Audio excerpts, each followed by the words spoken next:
Jean-Louis, encore une promenade de santé pour Sébastien Vettel en Corée. Alors, le pilote se rapproche de plus en plus du titre, mais quand pourra-t-il être titré? Est-ce que ça se fera au Japon au prochain Grand Prix?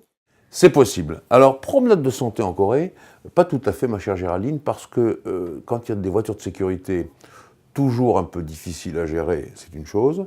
Quand il y a cette affaire de la Jeep qui est arrivée au milieu, juste sous son nez, et que vous arrivez, vous, à plus de 250 km/h, alors que la voiture est à 100 km/h devant, une grosse Jeep, c'était pas si facile que ça. Néanmoins, il a, comme vous l'avez dit, remporté une victoire que je trouve, moi, très très belle, parce qu'acquise dans des conditions difficiles sur un circuit un peu compliqué. Et je crois que maintenant, s'il doit être rejoint, ce sera par Fernando Alonso. En tout cas, couronné, oui, c'est possible, dès le prochain Grand Prix, c'est-à-dire le Japon, dans quelques jours, il faut qu'il gagne. Et il faut que Alonso ne fasse pas mieux que 9e, c'est-à-dire marquer 2 points. Auquel cas, les deux pilotes seraient ex-aequo au nombre de points, mais en sport automobile, il n'y a pas d'ex-aequo. C'est la qualité des places qui détermine la victoire. Et en ce cas-là, eh bien, Vettel aurait 8 victoires, ou 9 victoires, pardon, donc plus qu'Alonso. Et en l'occurrence, eh bien, il serait sacré champion du monde. Voilà, on en est là. Donc, rendez-vous au Japon, ça c'est important.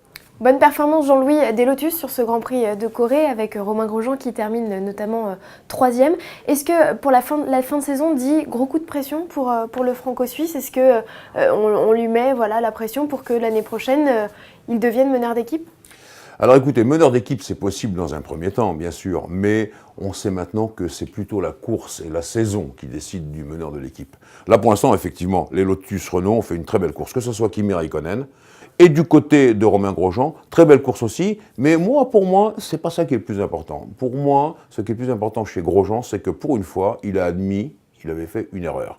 Et ça, pour moi, c'est le signe qu'on est épanoui. Sans doute parce que dans le combat rapproché, il a un peu trop regardé ses rétroviseurs et qu'il sort un peu large. Ça ne diminue pas le dépassement de Raikkonen naturellement, mais lui, il sort grandi de ça, Romain Grosjean, et il montre donc, j'en reviens à ce que vous disiez, il montre donc qu'effectivement, il peut mener une équipe. Il a aussi les capacités de dire comme un grand pilote, bah oui, c'est de ma faute. Et donc ça, c'est bien. Alors, coup de chapeau Jean-Louis pour Nico Hülkenberg qui décroche une 4e place. Le pilote s'offre encore une fois une terrible publicité. Alors, est-ce qu'il a des propositions concrètes? Est-ce qu'il en a eu?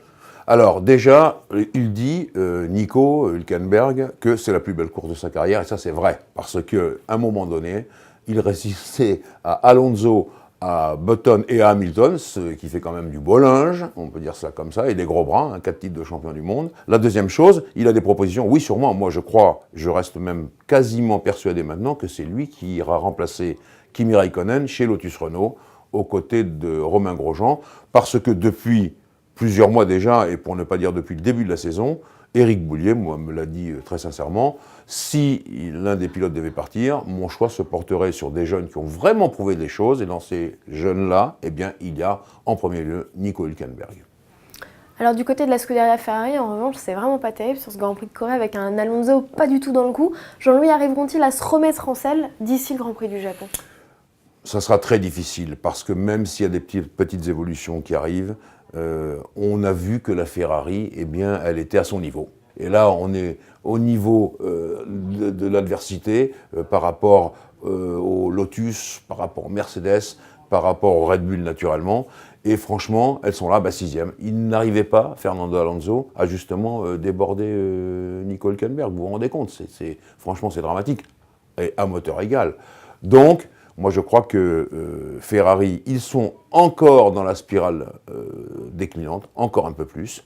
Je ne vois pas qu'est-ce qui va pouvoir les sortir de cela, sauf les débuts de la voiture de James Allison, celui qui a fait les Lotus et qui maintenant rejoint Ferrari. Parce que franchement, c'est très très très très faible comme niveau. Alonso, c'est l'arbre, c'est le chêne, le gars sur qui on peut compter, qui cache la forêt, une forêt de désastres, d'embrouilles, de mauvaise qualité technique, de petits problèmes. Où est la Scuderia Ferrari d'il y a seulement 5-6 ans? Elle a disparu complètement.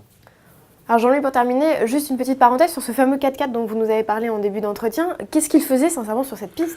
Alors la Jeep, la fameuse Jeep, eh bien on a attendu très longtemps, plusieurs heures, pour savoir que c'est finalement Charlie Whiting, délégué F1 de la FIA, qui l'avait envoyé en piste. Ce qui, à mon avis, est une première, donc sans prévenir les équipes, parce que je crois que Charlie voyait que la Red Bull était en train de brûler quasiment complètement. Donc il a eu peur sur ce plan-là, mais tout de même, c'est très compliqué d'envoyer sans prévenir une voiture de ce style. On a toujours eu les voitures de sécurité, on a vu les voitures médicales également. Tout ça aurait pu contribuer à ce qu'on ait quelque chose qui soit de la FIA et non pas cette voiture, je dirais, télécommandée par Charlie Whiting. Moi, je crois que sur ce plan-là, la FIA a beaucoup de progrès à faire, à la fois en communication et à la fois dans la gestion des courses. Même si, je répète, Charlie Whiting est un vieux de la vieille, là, il a fait une petite erreur. Il mériterait d'être pénalisé.